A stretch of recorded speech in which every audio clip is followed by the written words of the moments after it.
everybody, my name is Rachel. On my channel we talk about reading and writing, and today I decided at this moment my hair is finally dry enough to be on a camera. So today I'm going to talk about my favorite classic books. So far I've made a couple videos about my favorite books. I have one over my favorite nonfiction and over my favorite series.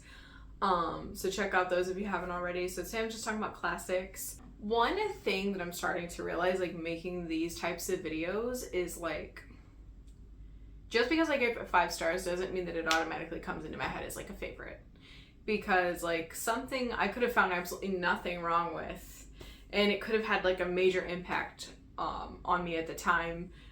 But even though there's still nothing wrong with it, that impact doesn't always carry over. So I'm actually going to start off talking about one of those in this video. I narrowed it down overall to, like, 7 favorite classics, but there's 2 books I want to talk about before I get into the 7. So the first one is To the Lighthouse by Virginia Woolf. This was one of my favorite books ever when I first read it, and I reread it, and it's like, it's not the same. I feel like I read it at the right time in a lot of ways, and I think that some of the messages that are in this book, I just don't need them now like I did then. So To the Lighthouse is about, it takes over 2 days, but like 10 years apart. So we start off in one day, and then we see this family at their like lake house with like their friends and things like that, and we can see the inner workings of their family, and it's written in Virginia Woolf stream of consciousness style, so you get like every thought in everyone's head that, you know, is in there. And then 10 years, lots and lots of things change. And then you focus on the family's friend, Lily Briscoe, who is a painter. You're focusing most, I feel like, on her. I mean, you focus on everybody, but she feels very central to me in this book. And basically the matriarch of this family wanted so many different, like, you know, these Victorian values for her whole family, but it's just, they don't suit everybody. It's kind of about, in some ways, just because you're living a life that is supposed to be, you know, the gold standard doesn't mean it's actually going to turn out well. And just because you deviate from that standard doesn't mean that you're not going to be happy.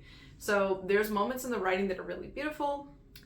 It just, I don't know, it didn't really shine to me on the second round. I think now it's more of a 4 for me rather than a 5. The other one I wanted to talk about that's not really in the top 7, just because I feel like it's really good and it doesn't get recommended enough, The Tenet of Wildfell Hall by Anne Bronte. Yeah, so most people, when they think the Bronte sisters, they think Charlotte and Emily. Anne also wrote a couple bangers. I mean, mainly this one. Agnes Grey, her other book, was like fine. But this one's actually really solid, and it's my favorite non-Charlotte Bronte book. You're gonna see Charlotte Bronte on this list, spoiler alert. This is like the first book that depicted a woman leaving her husband in a positive light, and you just have that Bronte level of emotion throughout. You have a woman that is clearly in a horrible marriage and just rooting for her to get out and knowing that society is completely stacked against her and wanting her to find love again. So, I don't know, it's just, it can be a bit long-winded at times, let's be real, but it's a 4 to 5 classic for me that I feel like more people would enjoy if they just knew about it and read it. So, yeah, if that sounds at all interesting to you, I totally recommend The Tenet of Wildfell Hall. So on to like my top 7. I know, 7 should be like 5 or 10, but it's 7. Some of these books are going to be like everyone's read, and some of them are going to be like books that nobody's read, so this should be a nice wild ride. I have to go with, though, for my number 7 pick, the first classic I ever fell in love with. To Kill a Mockingbird by Harper Lee. I read this when I was in 8th grade, then I read it again in 9th grade. I loved it both times, and it's still, there's still so much I remember from this, even though it's been like half my life ago since the last time I read it. I should reread it to see if it holds up as an adult. And I get some of the criticisms about it. Basically, it's about this, your central character is this like young girl, and her father is a white lawyer trying to defend a black man in court, who is definitely innocent. But the time and the place, it was going to take a heck of a lot to convince anybody of that. This book, when I think about it, I think about, that's a really loud truck that just went by. When I think about this book, I think about the ethical dilemma. I think about the morals, the thematics, this idea that you can be on the correct side of history and you can do the right thing. But if society itself is against you, sometimes there's only so much that you can do, but at least you have the satisfaction of knowing that you did the right thing. The other thing that I think about all the time when I read this book is just the way that Scout talks. She's just so blunt. And then I think about the really kind of beautiful summer imagery throughout this one. I just feel like it's easy to read. It's quick to read. But yeah, it makes you feel so happy in moments, makes you feel really sad in moments. I really love this book. So that's my 7. This is the first classic I ever loved. So the next one I have for you guys is Orlando by Virginia Woolf. I love this book so much. I feel like this video is gonna be a lot of that, I guess. This is like the weirdest Virginia Woolf book. And you think that, like, because, you know, a lot of times her writing style, it's like I described with To the Lighthouse. It's just a gigantic stream of consciousness in and out of everybody's head. Like, you'd be inside of, like, 7 characters' brains at different points without much warning. You would think that with a complicated premise like Orlando, this would be difficult to read, but it was actually by far her simplest to read. But it's about this person, Orlando, and he lives the first half of his life as a man. He lived for like 300 years, or she lived for like 300 years. We're gonna get to that. The first 150 years, he's a man, and then one morning they wake up and they're female. Just, they like literally went to bed male, wake up female. And it's written in almost this kind of quirky, like, fairy tale style that's very different for Virginia Woolf, and I never in a million years would have thought that I would like it. Every gigantic truck in the world is driving past my house today. But, and like, you would think that this would be maybe a bit unrelatable to a lot of people. I mean, you know, for example, me, I was born female, I identify as female, I'm a lady, okay? But I connected with this so much in the second half, because when Orlando is female, you get so much social commentary on like how restricted they felt compared to when they were male, and how different they feel all the time in everything that they do. You know, for them, it's because they have this clear difference from others, you know, because at one time they were male, they identified as male, and then the next day they were female, identified as female. And like, there was no, you know, in this case, there's no like dysphoria or anything about it. It's just, it's the magic of the situation. And I don't know, just some of the descriptions of just feeling really, really different and not wanting to be confined by any gender stereotypes, just wanting to be yourself. And is it easier or harder to be yourself when you're born in a particular body, or when you're living in a particular body?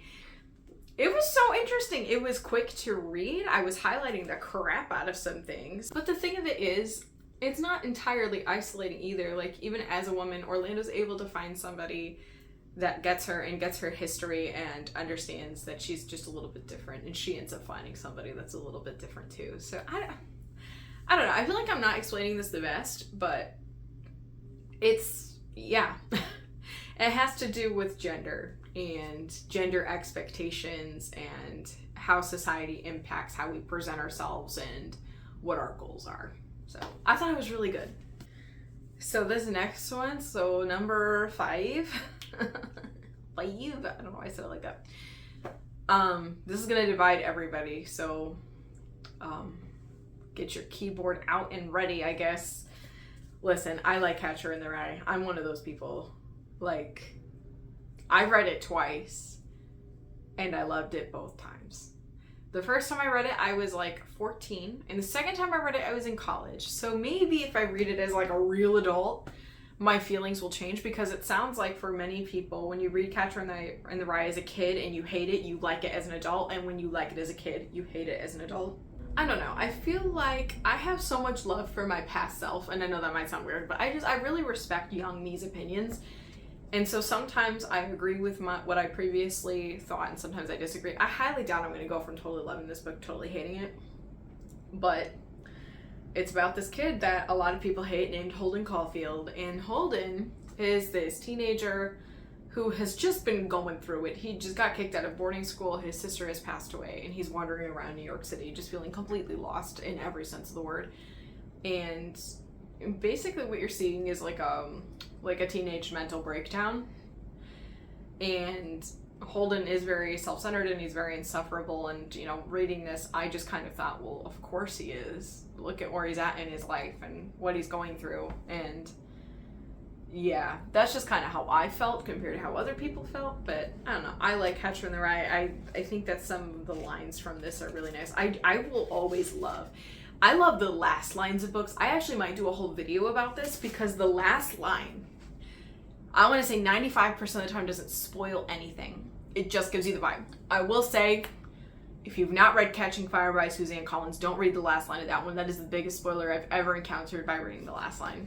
Because sometimes I look at the last line first because that tells me what type of thing I'm going to get into. And the last lines of Catcher are some of my favorite ever. So he ends with, "It's funny, don't ever tell anybody anything. If you do, you start missing everybody." And I love that. I love that literally so much. So I think that this is,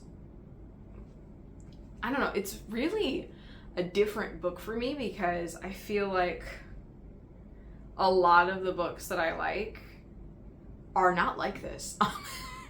It's just like, even as a classic, it's very contemporary, right? And one thing I'm noticing is even contemporary books in the past that I really, really loved, in the moment, they don't stick with me as much because it's not my genre. Like, I'm more likely to like a sci-fi, a fantasy, or like a horror, or like a classic that has little elements of those things, or at the very least like some kind of really emotional romance in a classic, because I feel like in the classics they're not as blunt about things, so there's all this like yearning and stuff like that. So I don't know, but yeah, I feel like this is really different from anything else that I would put on a favorites list. But I don't know, I still think about Holden sometimes, so he has to be on here.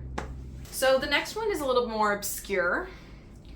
Villette by Charlotte Bronte. Okay, so most people know Charlotte Bronte for her novel Jane Eyre. I'm telling you guys, Villette is also amazing. This was her last novel, and I read it a couple times. I did a gigantic paper on it, and I have a couple different copies of it. The first copy I ever had was like kind of ugly, and so I picked up this one because it's pretty and colorful-ish. Well, I guess it's more colorful from this angle, but still.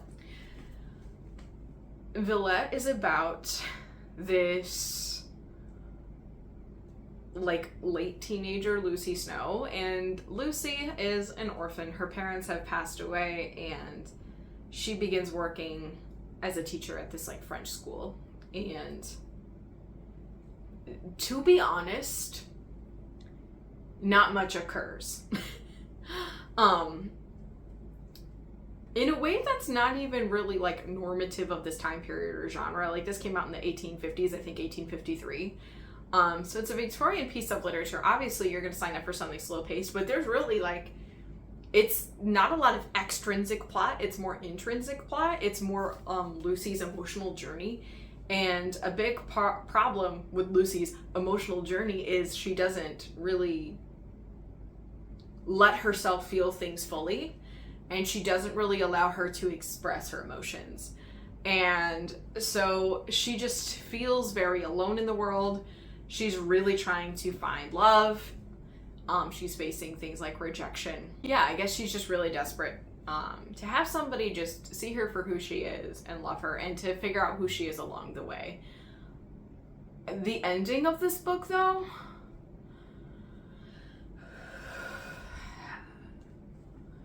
like, the first time I read it, I was like, that's not what happened. That's literally not what happened. I had to go back and reread the ending a couple times because I'm like, did Charlotte Bronte did she just do that? And she did. I can't tell you what she did, obviously.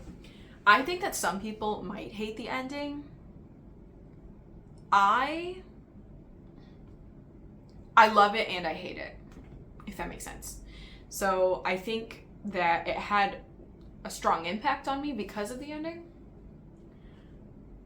Did it have to happen that way? No. But yeah, I really like this book a lot.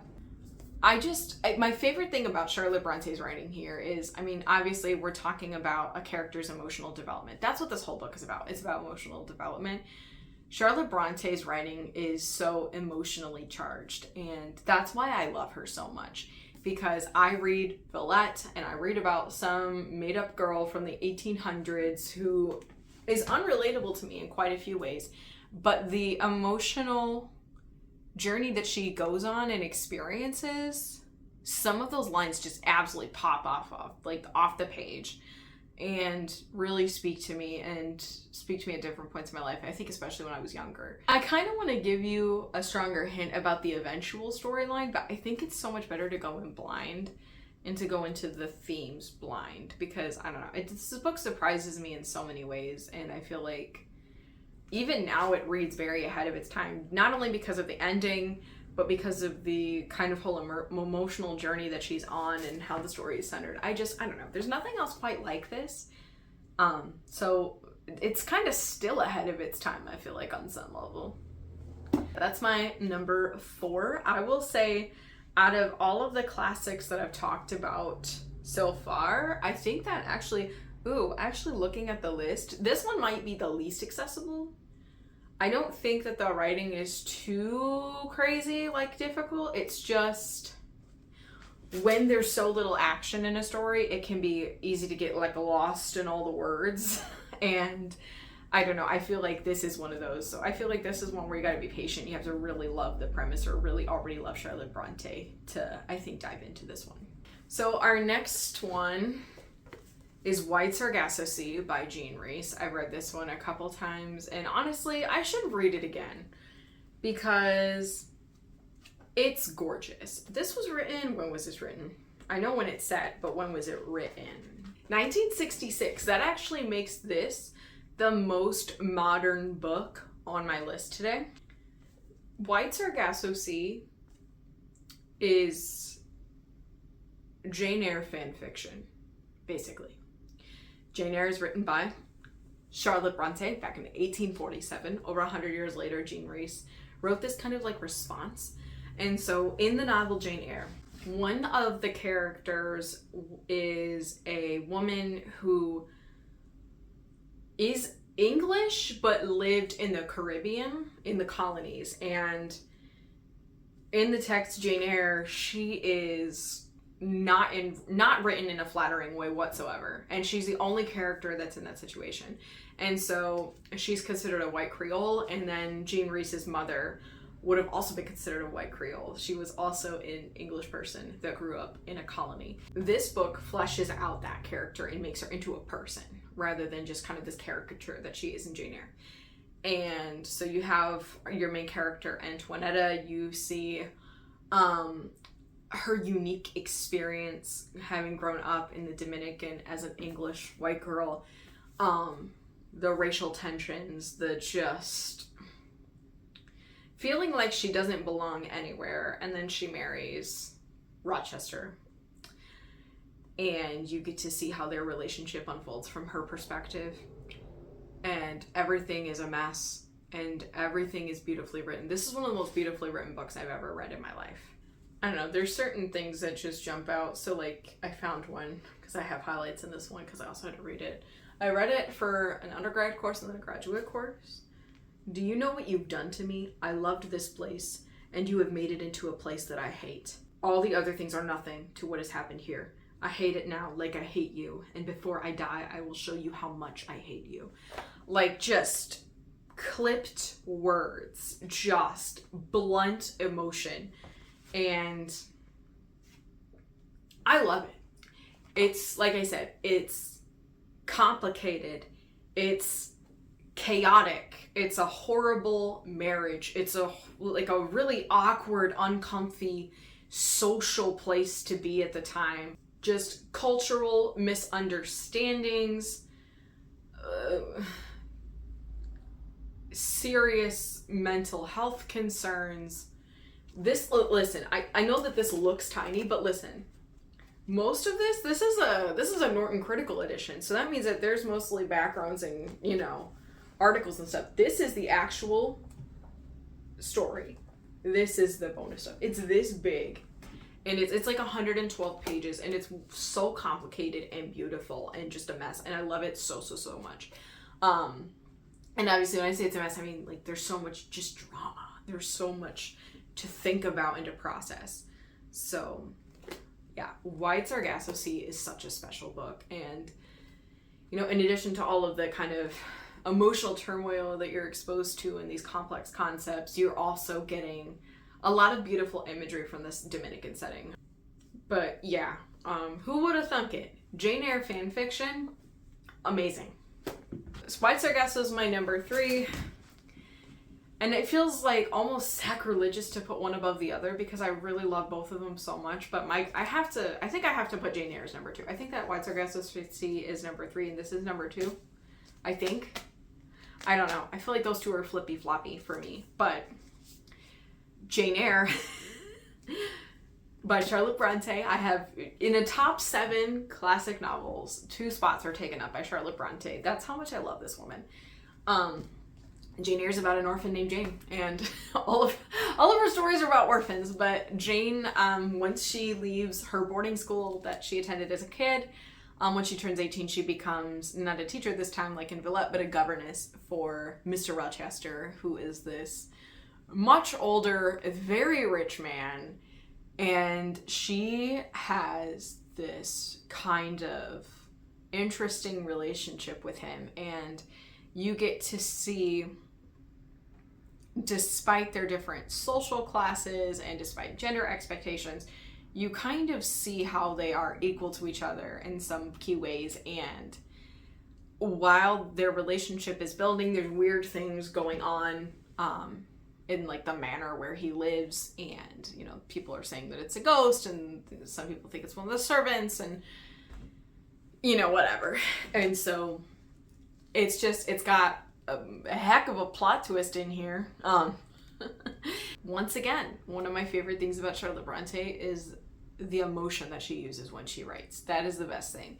And I also love seeing Jane's commentary, feminist commentary, looking at, you know, this era of England and what's expected of her, and just feeling very torn morally in a lot of ways between what's right for her and what makes her look right in society. It's a roller coaster of emotions, and the moments in this one that jump out at me the most, like Villette has a lot of dark emotions, so does White Sargasso Sea. This one, the moments of happiness are the ones that I remember the most. Like, there's just moments, I'm reading this, I'm rereading it, and my heart is just puking rainbows. It's so beautiful, it's so well said. And yeah, obviously you're probably not gonna like this if you can't do an age gap romance. Obviously, if the age gap romance thing is gonna bother you, probably don't read this. But for everybody else, it's good stuff. So then, last but not least, to no one's surprise ever, my favorite classic, the one that I've read about 5 times, I think, is The Haunting of Hill House by Shirley Jackson. You knew it was coming. The iconic haunted house story from 1957, y'all. The reason why this is rated so high, and the reason why I have reread this so many times, is because every single time I reread this, I pick up on a detail that I didn't notice before. Like, every single time.